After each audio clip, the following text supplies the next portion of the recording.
Catatan ini membuktikan bahawa kewujudan Islam di Brunei ataupun kewujudan Islam di Borneo lebih awal daripada pengislaman Sultan Awang Alak Bertata ataupun Raja Awang Alak Bertata.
Salam Nusantara adalah sebuah dokumentari bersiri yang diusahakan untuk meninjau perkembangan sejarah dan peradaban Islam di Sarawak.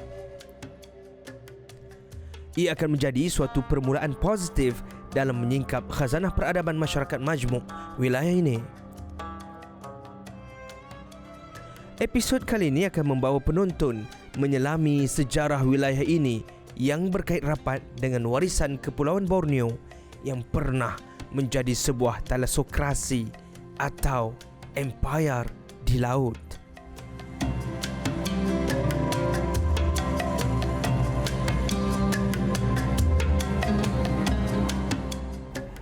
Satu waktu Santubong yang berada di dalam Sarawak itu pernah berada di bawah kekuasaan Majapahit sehingga sampai kepada barangkali abad yang ke-14, pertengahan abad ke-14, mulalah kekuasaan Majapahit yang berpusat di Jawa itu menurun dan kekuasaan yang ada di Borneo ini diambil alih oleh Kesultanan Brunei.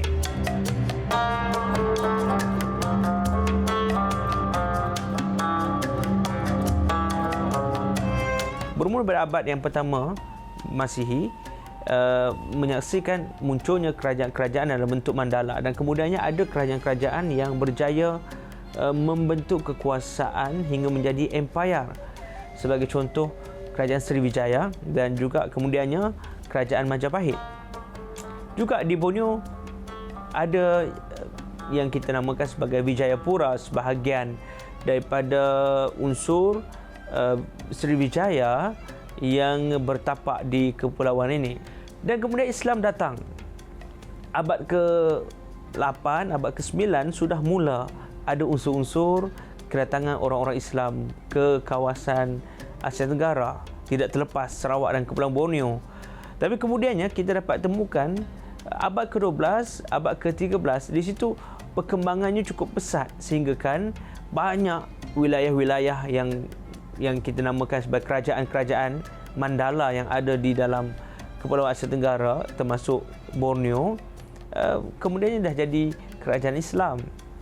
Dan tidak terlepas apa yang berlaku di negeri Sarawak. Tambah lagi apabila Sarawak mula ditadbir kekuasaannya oleh Kesultanan Brunei. Dan Brunei menjadi salah satu daripada empire yang besar. Boleh kita katakan sebagai suatu thalassokrasi atau empire di laut.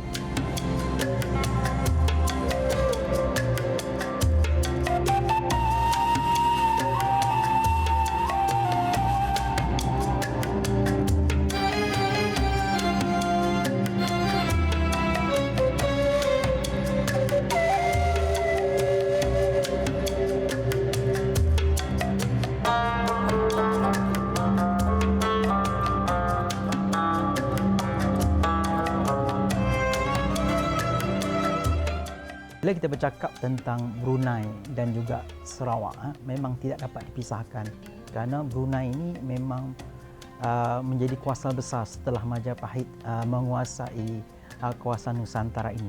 Tetapi sebelum diserahkan kepada Brunei, dalam fakta sejarah menyatakan Johor menguasai terlebih dulu sebelum Majapahit menguasai kawasan wilayah Sarawak ini.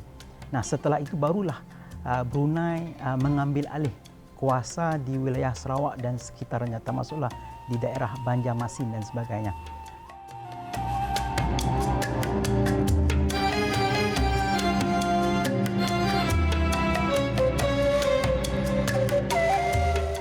Dan empire yang sebesar Brunei ini menguasai wilayah dalam negeri Sarawak hari ini, yang kita kenal sebagai Sarawak daripada Lundu Sematan sampai ke Lawas itu, berada dalam kekuasaan Kesultanan Brunei dan mengikut kepada sistem pentadbiran dan pengurusan wilayah oleh Kesultanan Brunei sebelum abad yang ke-19.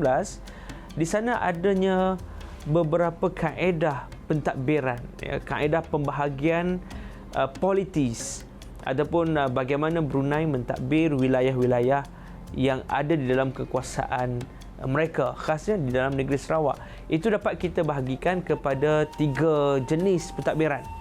Pertama, pentadbiran berasaskan sungai negeri.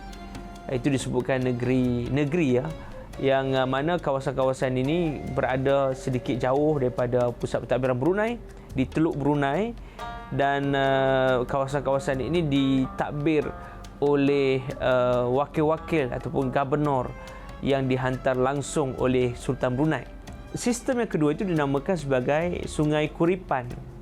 Ia boleh kita katakan aras yang sedikit bawah berbanding Sungai Negeri tadi. Dan di situ juga dihantar gubernur, sama ada dalam kalangan pangeran ataupun anak-anak raja ataupun juga syarif-syarif, pembesar dari keturunan Arab. Dan ada satu lagi kita sebutkan sebagai kaedah pentadbiran ataupun wilayah pentadbiran yang dinamakan sebagai Sungai Tulin. Sungai Tulin ini khasnya merupakan politis atau kawasan yang diberikan oleh Sultan Brunei kepada kerabat-kerabat Kesultanan Brunei, khasnya yang berada di kawasan yang berdekatan dengan pusat pentadbiran kerajaan Kesultanan Brunei di Teluk Brunei itu. Pastinya kalau kita berbicara tentang Islam Sarawak, ia tidak akan terlepas daripada berbincang dan juga berbahas persoalan Islam di Brunei.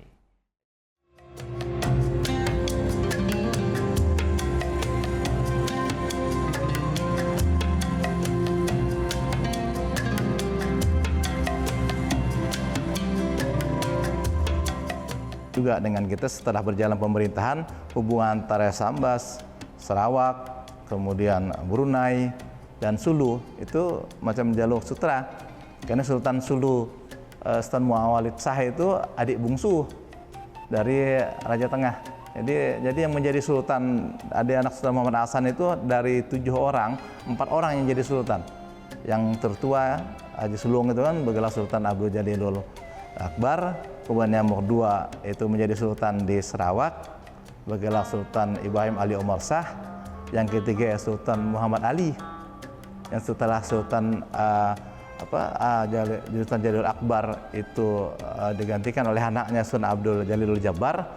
Kemudian Jalilul Jabbar itu setahun jak memerintah, ya kan, akhirnya digantikan oleh Sultan Muhammad Ali, saudara daripada Abdul Jalilul Akbar memerintah, tapi pun sebentar juga sampai akhirnya di kerajaan dipindahkan lagi kepada adik Abdul Jabbar itu Sultan Mahyudin. Itu baru berjalan aman.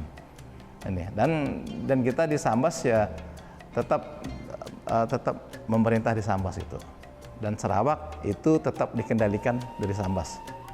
Dan begitu juga dengan istilah Borneo yang merujuk kepada Kepulauan Borneo ataupun Kalimantan ini, yang merupakan suatu istilah daripada perkataan Brunei sendiri, dan ia masih dipakai sampai hari ini, menunjukkan bahawa betapa pentingnya Brunei kepada institusi dan juga penyebaran agama Islam di rantau ini.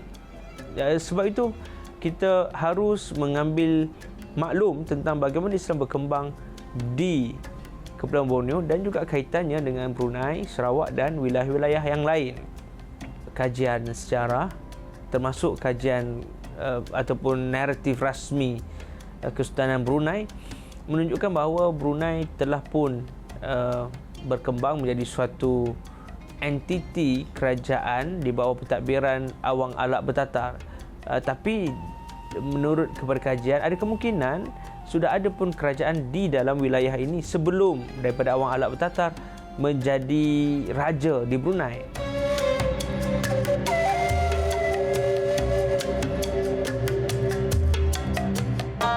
Sebagai contoh negeri Sentubong, negeri Kelakar, negeri Melanau, negeri Rajang dan sebagainya. Baik, mungkin dengan kita mengangkat negeri-negeri tua ini, kita akan mendapat gambaran bagaimana perkembangan Islam di Sarawak itu berlaku. Ashhadu alla ilaha illallah wa ashhadu anna Muhammadar Rasulullah. Alhamdulillah. Pengislaman Awang Alak Betatar pada tahun 1368 adalah merupakan faktor penting titik permulaan kewujudan kesempurnaan ketamadunan Brunei, iaitu apabila terdirinya sebuah kota dikenali sebagai Kota Batu, di mana berlakulah penghijrahan dari segi kepercayaan, dari segi akidah, dari segi sistem budaya, dari segi sistem politik dan semuanya. Dan kemudiannya Awang Alak Betatar ini ditabalkan, dinobatkan sebagai Sultan Brunei oleh kerajaan Johor Lama. Diberikan alat-alat kebesaran diraja dan juga diberikan wilayah kekuasaan. Termasuklah beberapa wilayah kekuasaan di dalam negeri Sarawak yang kita kenal hari ini. Bersempena menyambut saudara baru dan pernikahan anak anda dengan putri ayahanda. Ayahanda kurniakan 5 buah negeri.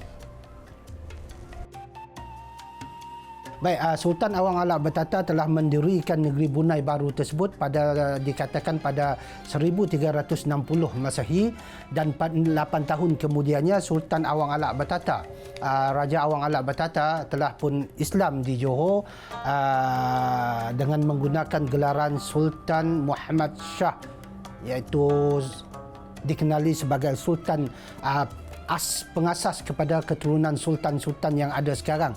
Baginda Sultan Muhammad Shah dianugerahkan 5 buah negeri, iaitu negeri Kelakar, Saribas, Sadong, Samarahan dan Sarawak.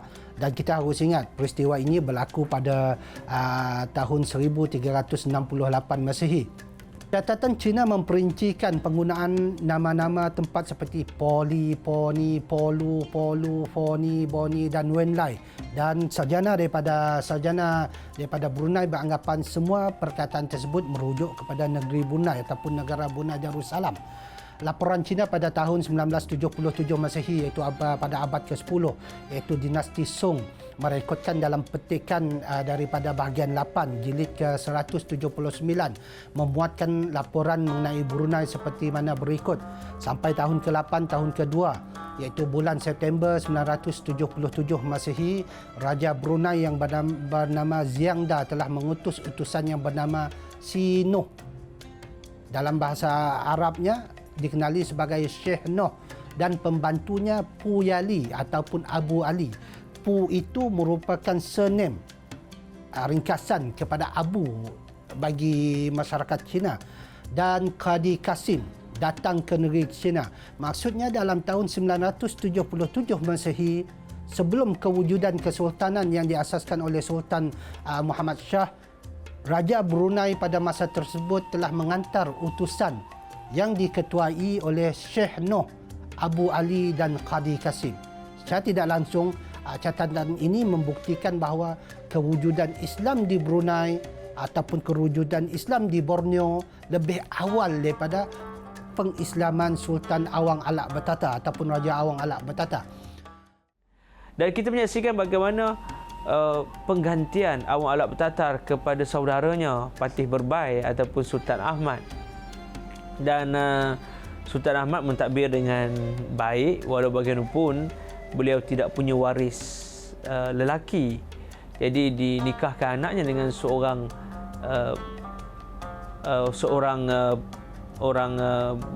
bangsawan daripada yang datang dari Arab, ya, yang bernama Syarif Ali, ya, atau dikenal sebagai marhum Barakat. Dia juga antara orang yang cukup penting dan berjasa dalam memberikan kekuatan kepada Islam. Beliau bawa bersama dengannya rakan-rakan untuk menyebarkan agama Islam dalam wilayah ini dan memastikan supaya pengamalan Islam itu dapat dilaksanakan oleh rakyatnya. Kerana itu dinyatakan dalam Tarsilah Brunei bahawa Sultan Syarif Ali inilah yang mengeraskan syariat dalam wilayah Brunei, membina masjid, ya, dan juga mendorong rakyatnya untuk mengamalkan kegiatan, juga ritual dan juga amalan keagamaan Islam. Ya. Kita menyaksikan bahawa Sultan Brunei yang kelima, Sultan Bolkiah, merupakan antara pentadbir pemerintah sekaligus orang yang bertanggungjawab untuk menyebarkan jajahan takluk Brunei, sehingga Brunei menjadi empayar yang cukup luas dan besar di rantau Asia Tenggara ini.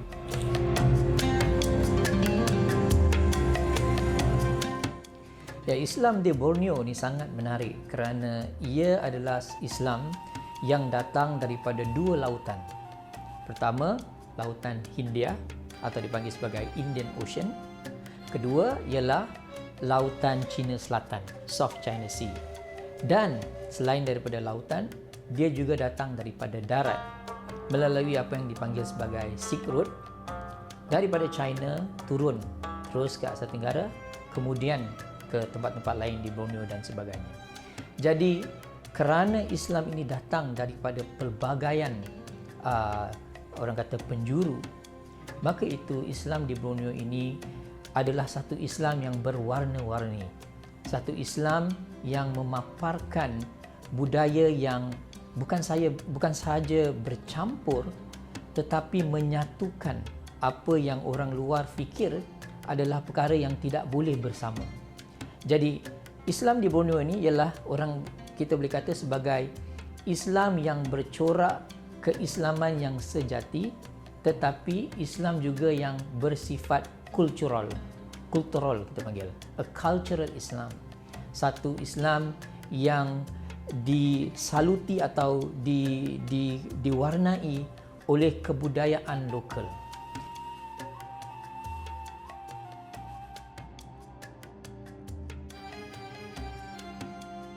Pada ketika Sultan Brunei yang ke-9, Sultan Muhammad Hassan mangkat waktu itu, sebelum mangkat itu telah diangkat anaknya yang tua, yang sulung, Sultan Abdul Jalilul Akbar, menjadi raja ataupun Sultan Brunei, Kerajaan Brunei Darussalam.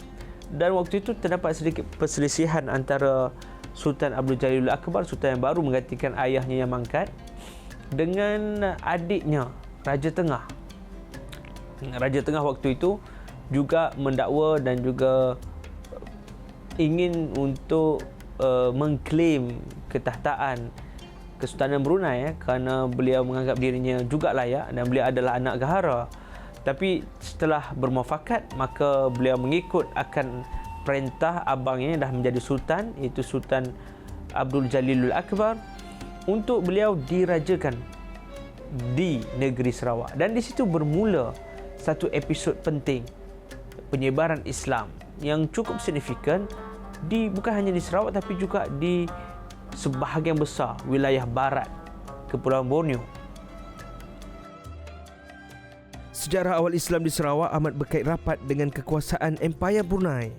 Brunei pernah menjadi sebuah empayar menguasai keseluruhan Kepulauan Borneo, Kalimantan dan kawasan sekitarnya.